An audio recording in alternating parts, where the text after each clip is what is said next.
რას დავდივით? იმაზე რაც ვაკეთებ და იმაზე მოკლედ დროში.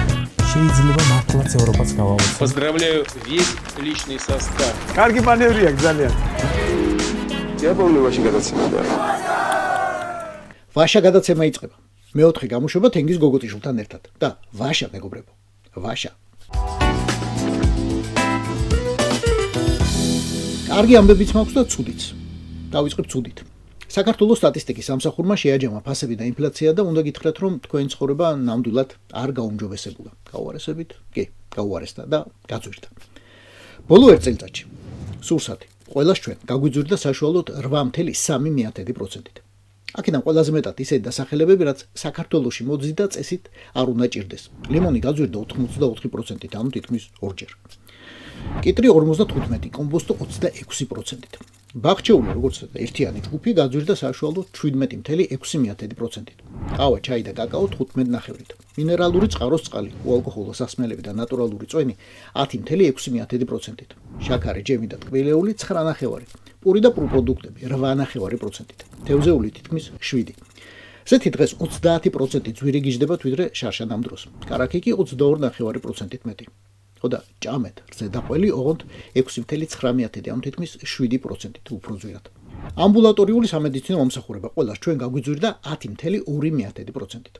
სამედიცინო პროდუქცია 8.3%-ით. საავადმყოფობის მომსახურება სრული 21%-ით. ნებისმიერი ტკივილგამაყუჩებელი დღეს 23% უფრო ძვირია ვიდრე შარშან ამ დროს. დაზღვევა გაგვიძვირდა 8.7%-ით. ჰიგიენა, ანუ საფონი, შამპუნი, დეზოდორანტი 2.7%-ით. თითქმის 1%-ით გაძვირდა მანქანები. 0.7%-ით გაძვირდა სატრანსპორტო მომსახურება. ხინკალი რესტორანში ამ ერთ წელიწადში 9%-ით გაძვირდა. ყვავილი 15-ით. ხოდა რა გასაკვირია, რომ გაძვირებულიყო საქორწილო ვეშტებით. 26%-ით. ოღონდ როგორც გითხარით, მაქვს კარგი ამბებიც. უფრო ძვირიანი მანქანების ექსპლუატაციის ხარჯი შემცირდა 7.4%-ით. ეს იმიტომ, რომ დიზელი გაიაფთა 14%-ით. ასევე 14%-ით გაიაფთა შპალერი, ნიორი 17%-ით, ინტერნეტი 41%-ით. და რაც ამ სტატისტიკის კაცნობისა და გადახარშვის შემდეგ სულ მცირეოდენ შვებას მაინც მოგვრით, საქართველოში კუბო ერთ წელიწადში მთელი 6%-ით გაიაფთა. ამაზეც მადლობა, ბატონო ბიძინა. მადლობა.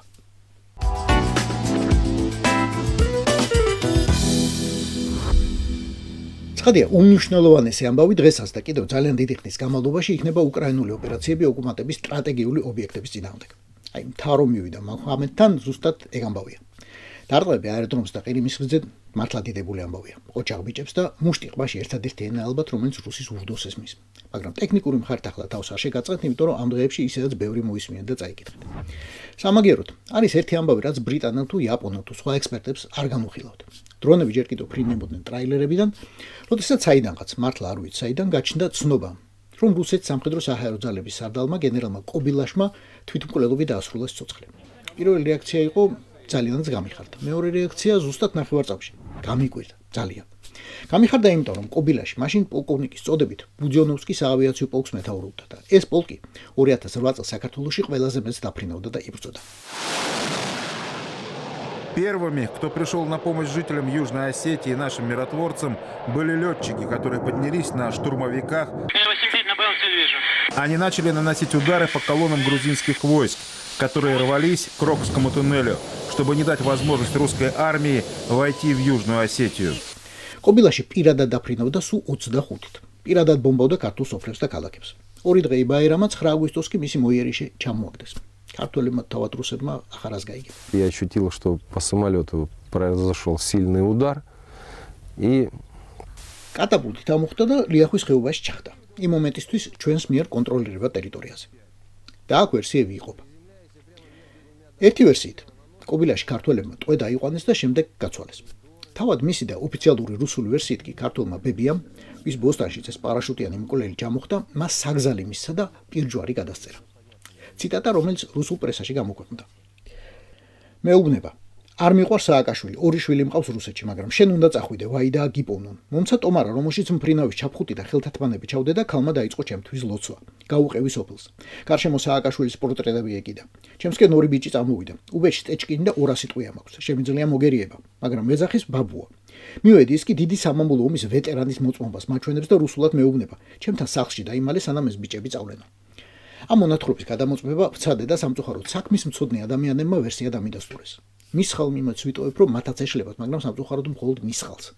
ხოლო თუ პოლკოვნიკ კობილაშის მონაყოლე სიმართლეა, იმ ბებიამაც და მისმა შვილებმაც რუსეთში, იმ ბაბუამაც და ყველა მით ზოგადად რუს ოკუპანტებსა და მკვლელებს იფარებდა, საგზალს აძლევდა და პირჯვარს სახავდა, უნდა იცოდეთ, თქვენს კისერზეა და არა მხოლოდ ქართველი, არამედ უკრაინელი ბავშვების სისხლი.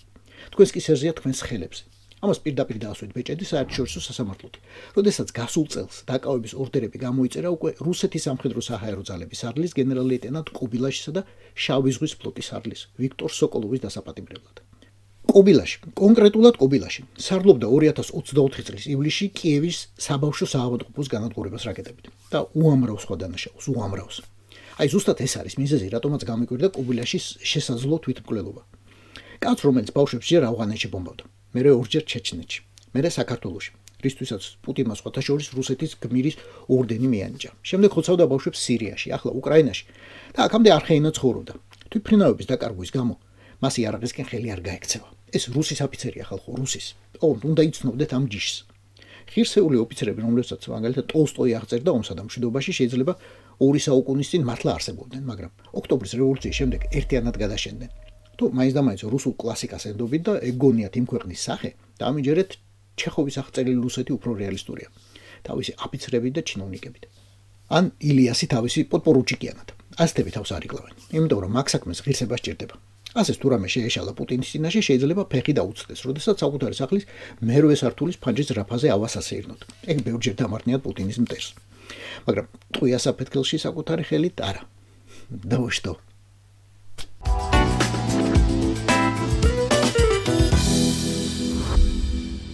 სანამ უკრაინელები დამკვრელური ტემპებით ანადგურებენ რუსულ აეროდრომებს ურალს იქით თუ ურალს აქეთ, პუტინი ჯიუტად ახალი სივრცეების ასათვისებლად ისევ ემზადება.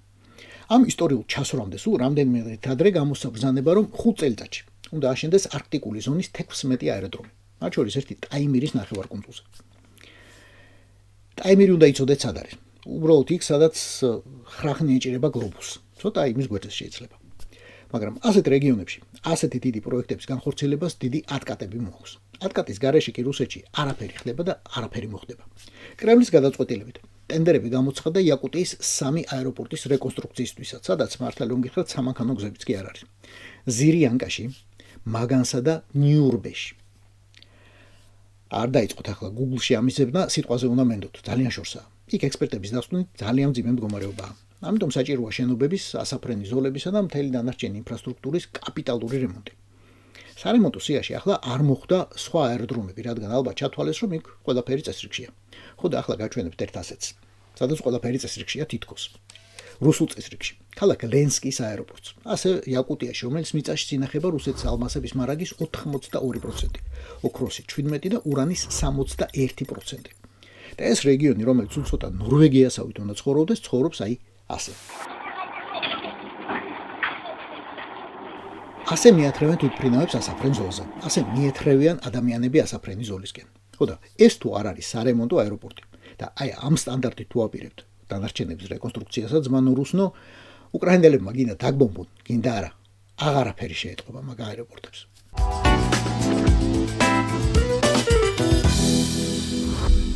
Сотрудниками службы государственной безопасности сопровожден за пределы Республики Абхазия гражданин Российской Федерации Кобахидзе Отари Георгиевич. რამდენი ხანია ბუდიში არავისთვის მოგვიხდია. ჩვენ როგორც ერს. ხო და აფსოებმა არ დაახანეს. კიდევ ერთხელ მოგვახდებინეს ბუდიში. Простите за дочку, за меня. მაპატიეთ მეც და ჩემ შვილსაც, რომ მან გადაიღო და არც მე დავფიქრდი, ისე დავდეთ ინტერნეტში. მაპატიე აფხაზო ერო, რომ ასე მოხდა. Простите абхазский народ, за то, что так получилось. ეს აწყალი კაცი არის ოთარ კობახიძე, ლტოლვილი აფხაზეთიდან, რომელიც აფსუების, რუსებისა და სხვა დაქირავებული გადამთილების ხელით სიკვდილს 93 წელს რუსეთში გაექცა და იქაური მოქალაქეობა მიიღო. იცით რისთვის იხდის ბოდიშს? იმისთვის, რომ ქალიშვილთან ერთად 33 წლის შემდეგ პირველად ჩავიდა სოხუმში. მივიდა საკუთარ დამწვარ დანგრეულ სახლში და TikTok-ზე დადო. ესაა მთელი მისი კრიმინალი. და ის რომ ქართველია და სოხუმში ოდესღაც სახლი ჰქონდა. 33 წლის წინ. Ввиду того факта, что подобные видео оскорбляют патриотические чувства граждан Абхазии, а также во избежание конфликтных ситуаций, дальнейшего накала в обществе, Кобахидзе был сопровожден сотрудниками службы госбезопасности за пределы Республики Абхазия в Российскую Федерацию. В дальнейшем во въезде в страну гражданину Кобахидзе будет отказано. აი ზუსტად ეგაა გამოძახილი, რომ 2 დღის წინ გაეროს გენერალურ ასამბლეაზე რეზოლუცია საქართველოს მთლიანობისა და აფხაზეთიდან და ცხინვალის რეგიონიდან დევნილების დაბრუნების შესახებ. ხმა არ მისცა ჩინეთმა. ჩინეთმა კოცების დიდმა მეგობარმა, რომელსაც კოცებმა ჩაახუტეს პრაქტიკულად ყველა ტენდერი, ყველა ინფრასტრუქტურული პროექტი დაწყებული რიკოთი დამთავრებული ანაკლით. და ასევე არაბებმა ვისი ხათრითაც კოცებმა მოხსნეს საკუთარი კანდიდატურა ზურაბ პოლულიკაშვილის და დააყენეს მათი კანდიდატურა, მხარი დაუჭერეს მას. სამაგეროდ ბაჩიაშვილი ხო დავიჭირე და ხო ჩამოგიყვანეთ, ხო და აწი ჩუმად იყავით. ეგ იყო თქვენთვის მთავარი ბატონო ბორის და დანარჩენო კოცებო. ეს შემოგვითვალეს არაბებმა. ეგაა თქვენი პროჭორვილური მშვიდობა და დალაგება რუსეთთან. ეგაა აბაშცე კარასინის ფორმატი. ეგაა ბუდიშების ფასი. ეგაა შედეგი ძახილისა, რომ ომი საქართველოს დაიწყო. ეგაა წულუკიანის კომისიის მავნებლობის შედეგი. საბოლოო ჯამში კი იმის შედეგი, რომ ბორის ივანაშვილი მთელი თავისი მილიარდების პატრონად მხოლოდ ნომინალურადაა გამწესებული. სინამდვილეში კი მისი ხაზე ენის დაბოტოქსებული პედოფილია მამინაცვალი რომ ბერავდა ცემით კასპის რაიონის სოფელ მეტეხში. დააკლო აშკარად. დააკლო.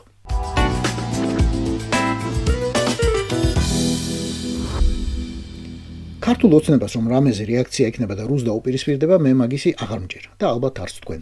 ისე კი, საგარეო საქმეთა სამინისტრო ან რომელიმე პროჭორვილელი პარლამენტარად წოდებული მაინც უნდა უპასუხობდეს ახლა ამას. და ამის უფრო ზუსტად პუტინის გეგმას. В Абхазии открывается материально-техническая база. რა თქმა უნდა, იცით რომ შავი ზღვის ფლოტისთვის აბხაზეთში მატერიალურ-ტექნიკური ბაზა იხსნება. ამ პროგრამით მომავალშიც განვაგრძობთ თანამშრომლობას აბხაზეთისა და რუსეთის სამხედრო უწყებებს შორის. Мы будем и дальше углублять сотрудничество между военными ведомствами. ამისმა წინამორბედმა ასლან ბჟანია რომ ერქვა თავის დროზე გამოაცხადა ოჩამჩირეში რუსული სამხედრო ბაზა იქნებაო. ატყდა მაშინ კვლევაძიება სად და როგორ უნდა დატეულიყო სამხედრო ხომალდები ნავმის ადგომთან, სადაც იქამდე მხოლოდ სანაპირო დაცვის რამდენიმე შედარებით პატარა კატარღა იდგა. მერე რუსებმაც დაამატეს ფსკერს ვაღრმავებ და უფრო დიდი ტონაჟის გემებს გადმოვიყვანთო. თორემ არც ყირიმში არ გაგვაჩერეს უკრაინელებმა და აღარც ნოვროსიისში დაგვაყენესო. მაგრამ სანამ ესენი მეტნაკლებად სერიოზულ საზღვაო ბაზას აუშენებდნენ საკუთარი შავი ზღვის ფლოტს, ეგ ფლოტი პრაქტიკულად აღარ დარჩა. ხო და გადაწყვიტეს, მაგრამ მატერიალურ-ტექნიკური ბაზა დავარქვათო. დაარქვით. კოცები თუ არა უკრაინული დრონები გიპასუხებენ. სულ მალე.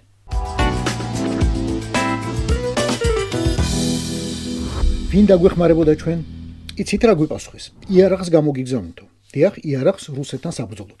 3 ომი გქონდა რუსეთთან და დასავლეთმა დაიწყო ჩვენზე ზეწოლა, რათა ჩვენ ამ თხოვნას არ დავემორჩილეთ. და მათ მისცეს კანდიდატის სტატუსი იმ ორ ქვეყანას. იგულისხმება უკრაინა და მოლდოვა. საქართველოს კი არა, რათა ვითარებით манипуლირება შეძლებოდა. თითქოს საქართველოს ევროპას თავისი ხელისუფლების გამოშორდება.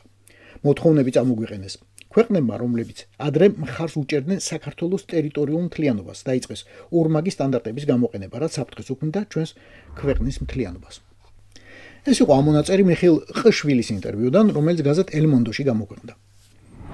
თავიდანვე ბოდიში უნდა მოგიხადოთ, რომ დრო და გაკარგინეთ ვიღაც უსწავლელი ფუტბოლისტის გლობალურ პოლიტიკურ მსჯელობას, მაგრამ მხოლოდ იმისთვის, რომ ერთმანეთზე აკინძულ ტყუილების ამ ჯაჭვს აქვს კონკრეტული მიმართულება, რომელმაც კონკრეტულ შედეგამდე უნდა მიგვიყვანოს აზრობრივად. მაშასე, თავიდან გავყვეთ. ტყუილი ნომერი 1 ბევრჯერ მოგვისმენია. ბევრჯერ უთქვამთ, რომ რუსეთთან ომის დაწყება დასავლეთმა მოქთოვა. აი, ტყუილი ნომერი 2 კი მე მგონი პირველად ამოროშეს. მე ყოველ შემთხვევაში არსად მომისმენია და არასდროს წამიკითხავს პროჭორვილების ნათქვამი, რომ დასავლეთი იარაღსაც კი კვდენდა, ოღონდ რუსეთს დაარტყითო. ბიჭო გამოგერთმია და მე არ დაგერტყეთ. გაწყენდა ზედმეტი იარაღი. აღლუმებზე გამოსატან და თავის მოსაწონებლად მაინც გექნებოდათ. მაგრამ კაი, შევეშოთ მაგასაც.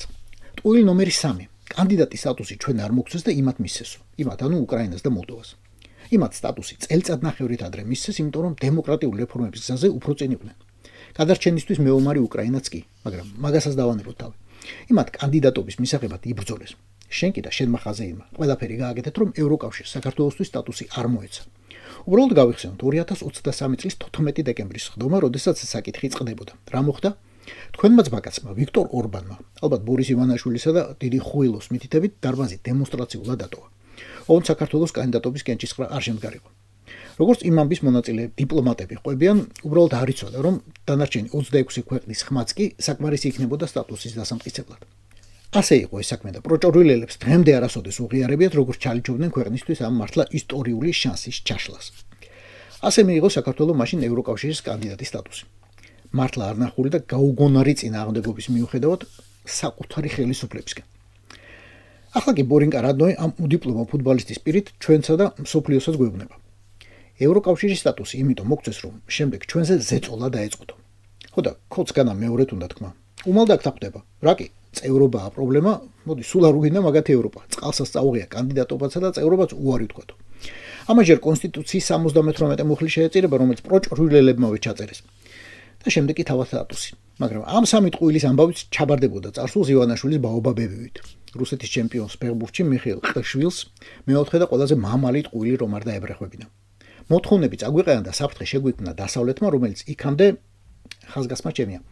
ჩვენს ტერიტორიულ მთლიანობას აღიარებდა და აქ ასახელებს USA-ს, ანუ შეერთებულ შტატებს. ქოცის ლოგიკა ხო პრიმიტიულია. მისე შედეგობრივი კავშირის დანახვა მხოლოდ ერთ ნაბიჯში შეუძლია. და აქ უნდა დაინახოს და დაიჯეროს, რომ დასავლეთი, ზოგადად დასავლეთი, კონკრეტულად შეერთებული შტატები აღარ აღიარებს საქართველოს ტერიტორიულ მთლიანობას და არ უჭერს მხარს. მორჩა და გათავდა. ამჟელობა სიღრმეში თუ შევყვებით, შემდეგი დაგხვდა ასეთია. არც ამერიკა აღიარებს ჩემს მთლიანობას, არც რუსეთი. მაგრამ ჩემს მამაპაპას ხო მოუგონია დიდი სიბრძნე ნაჩვევი ჭირი გერჩინოდისო. ხო და ესე იგი, ჩემი ნაჩვევი ჭირი, ჩემი ედინა ვერეცი მკვლელი ტერორისტი ოკუპანტი რუსი უნდა მერჩინოს. ვიღაც გადამთიელ ამერიკელთან კი რამე საქმეა. ბაბუა ჩემის ეზოში მაგაზე ძველი მუხა მიდგას. პირადად ჩემთვის ყველაფერი გასაგებია. დიდი ხანია უკვე. ჯერ კიდევ 2011 წლიდან შენმა ხაზეინმა რომ პირველად თქვა პოლიტიკაში მოვდივარ, რომ უკვე დარწმუნებული ვიყავი რომ კრემლის პროექტი იყო. ამიტომ მასთან კითხვები აღარ მაქვს, მაგრამ კითხვა მაქვს შენთან, რუსეთის ჩემპიონთან ფეხბურთში. ბიჭო, ტრამპმა იცის რომ საქართველოს მთლიანობას აღარ აღიარებს, ან რუბიომ იცის და პირში ეტყვი მაგას შემართლა ყშვილო.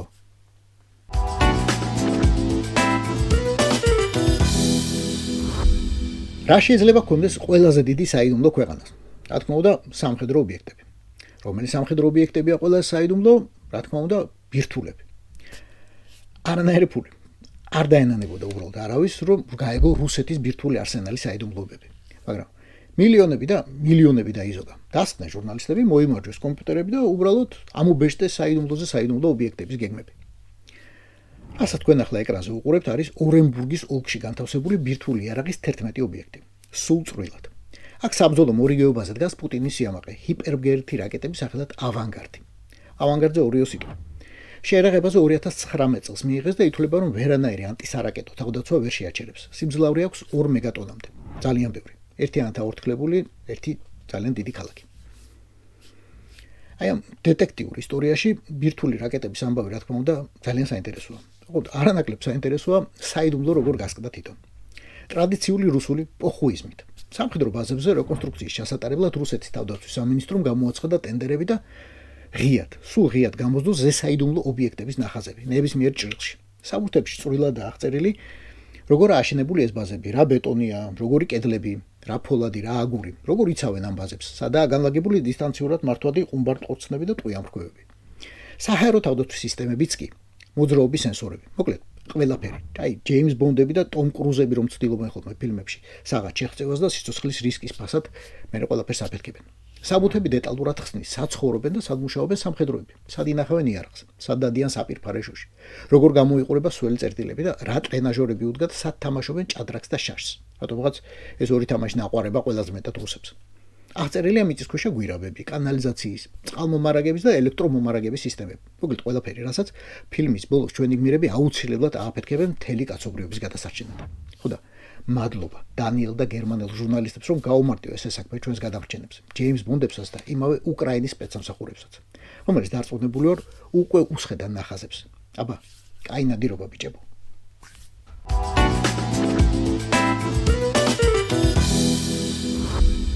ცოტაოდენი სპორტის შესახებაც. თუ კიდევ შეგრჩათ არაქათი ერთმანეთისგან გამიჯნოთ სპორტი და პოლიტიკა და ხელოვნება კიდევ. მე აღარ შემჭა, ამიტომ ჩემთვის ეს ამბავი სრულიად პოლიტიკურია. მოსკოვში იწყება ჩემპიონატი ფეხბურთში არტისტებს შორის. კი ეს უთხიათი მოსკოვში. მაგრამ პრობლემა ისაა, რომ ამ ტურნირში საქართველოს გუნდიც მონაწილეობს. ხო, აი ქართველი არტისტები იბურთავებიან რუსებთან, აზერბაიჯანელებთან, არგენტინელებთან, ურუგვაელებთან, ყირგიზებთან, ირანელებთან და სხვებთან. ჩემპიონატი გაიმართება მოსკოვის ლოკომოტივის სტადიონზე და სპონსორების სიას თუ გადაავლებ თვალს, დარწმუნდებით, რომ კრემლმა ამ საქმეში ძალიან დიდი ფული ჩაასხა. ძალიან. რუსეთის სპორტის სამინისტრო, რუსეთის ფეხბურთის კავშირი, რუსეთის რკინიგზა, მოსკოვის მერია და რატომღაც როსატომი. ხო, აი ბირთვული სადგურების მფლობელი და მმართველი სახელმწიფო კორპორაცია რო არის ზუსტად ის როსატომი. გუნდების შემადგენლობა ჯერჯერობით არ ვიცით, არ გამოქვეყნებულა, ამიტომ შეგვიძლია მხოლოდ ვივარაუდოთ და კანდიდატები ჩამოთვალოთ. ვის ერგებოდა მაგალითად საქართველოს სახელით მოსკოვის ლოკომოტივის სტადიონზე ხელოვნების ურუგვაელ და სპარსკურუმებთან ბურთაობა. ყველა ქართველი ხო ფეოლაა, ხო და მოდი ახლა თქვენ ჩამოთვალეთ თქვენი სასწავლები, აბა. 11 კაცი მოედანზე გვინდა და რამდენიმე შეცვლაზე. ჩემი პირველი კანდიდატია დიდი ხელოვანი და კიდევ უფრო დიდი პოლიტიკური მოღვაწე, მომღერალი და სამცხე ჯავახეთის გუბერნატორის მოადგილე ზურაბ ხაჩიძე. უკვე რუსეთში ყოფილა და იქნებ ინტენსიურად ვარჯიშობს კიდეც. მეორე კანდიდატი თემურ თათარაშვილი იქნებოდა ცხოვრების არც თუ ჯანსაღი წესი თუ მისცემს ამის საშუალებას. ერთი ტაიმი მაინც ხო უნდა ირბინოს. ძიანა გურცკაია ალბათ არა. ციკა კანდელაკიც ალბათ ვერ მოიცლის. კეტა ტაპურია რატომაც არა. კიდევ ანსამბლი ბრავო მეტეხი. მეგენი ისაც ნახევარ გუნდში ეკრავენ და მგონი სულ რუსეთში არიან. ნიკოლოზ სისკარიძეც იზამდა, მაგრამ ალბათ ფეხებს უფრთხილდება. მეგი გოგიტიძე როგორ გამომრჩა, ეჩი ბაბოჩკი такие странные. მაგრამ მაინც გვაკლია ხალხი. კიდევ გვინდა ვიღაცები. მოკლეს კამი გვაქვს კიდევ ვინ? სოსო ჩამოვიდა პავლეაშვილი. ნაპადენიაში, ეგრევე.